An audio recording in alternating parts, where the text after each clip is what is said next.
Hi, I'm Emily Rose. And I'm Dan Philgreen. Welcome to Shell Point Today for Thursday, September 13th. We're making our way around the community as part of an active episode. First, we head on to the Suzy Q to learn about an Active Aging Week program heading aboard. Active Aging Week, we decided to do something environmental and educational and combine it with a trip on the Suzy Q. And with your expertise, we came up with a program that I think everyone will really enjoy. Adam Hines takes us through all the construction updates here at Shell Point. Wrapping up construction of the new 27-unit wing, which should be completed by the end of the month. We followed the trails around the community. A lot of you know that it's a great place to walk. Well, we now have an official map of the walking trail on the island. And after all that walking, we rest our feet by learning how to deal with heel pain. Heel pain, of course, encompasses the Achilles tendon too, though. That's going to be an aspect of the talk as well. But first, we're standing tall for our look back on this day in history. It was September 13th, 1814, when Francis Scott Key penned the poem, The Star-Spangled Banner, which would later be adopted as America's national anthem. Key was inspired to write his poem, The Defense of Fort McHenry, after watching the United States stronghold get bombarded by the British during the War of 1812.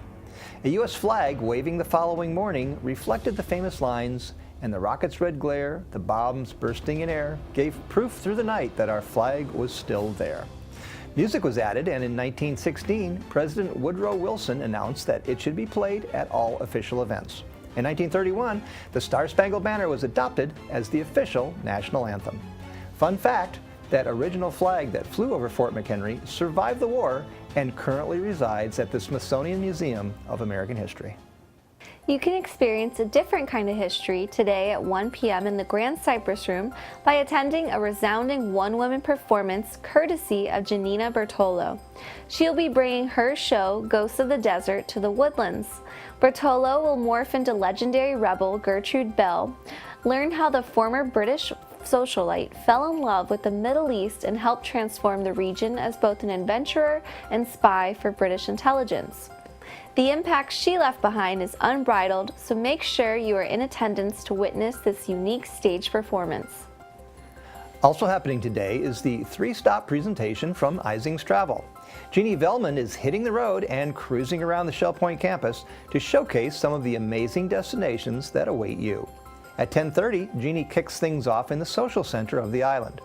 Then at 1, she's venturing to the Sable Room at the Woodlands. Finally, she wraps things up in her finer port of call at the Cove in the estuary. If you want to keep your adventure more localized, then why not hop aboard the Suzy Q for a thrilling Active Aging Week excursion? To preview this rare opportunity, here's Dottie Tronis.